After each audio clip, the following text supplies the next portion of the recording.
A historic climate change lawsuit wrapped up in June, and on Monday morning we received news about the judge's ruling. Red Wadsworth has been covering the Held versus State of Montana trial for months now and has more on the lawsuit and its potential impacts.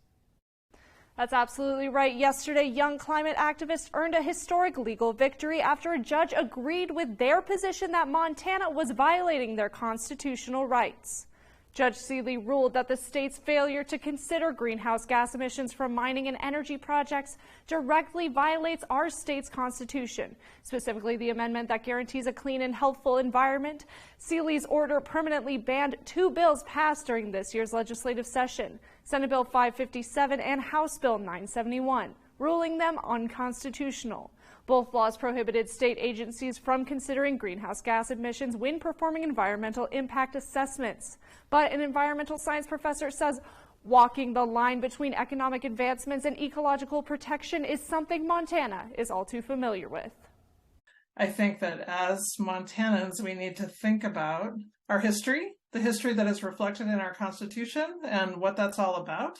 In the 60s and 70s, we were a corporate colony. That's how people put it, a corporate colony, because of the Anaconda Company and pollution of the Clark Fork River. That motivated some of the conversation in the Constitutional Convention that led to this language in our Constitution. So that history is really important to remember. Dr. Stephanie Ewing also has a personal connection to the lawsuit, as her own daughter is one of the plaintiffs. But she says this is about all Montanans and the example we set for future generations.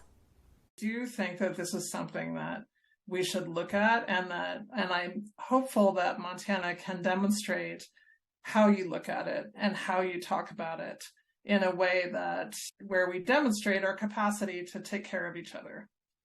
And we have the opportunity to model that, and I would like to contribute to doing that. We have amazing natural resources. We have amazing rangelands and grasslands, and an amazing community of people involved in all of our whole economy. What is our ability to have a conversation? The executive director for Our Children's Trust says this decision was the first time in U.S. history that a court ruled on the merits of a case where the government violated the constitutional rights of its people through laws and actions. We have reached out to the Attorney General's office repeatedly, but as of now have only received a statement from their office that says, in part, quote, Montanans can't be blamed for changing the climate. Even the plaintiff's expert witnesses agree that our state has no impact on the global climate. End quote.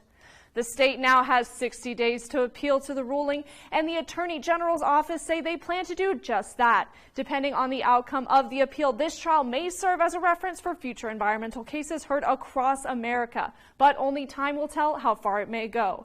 For Nonstop Local, I'm Ren Wadsworth. All right, Ren, thank you very much for that.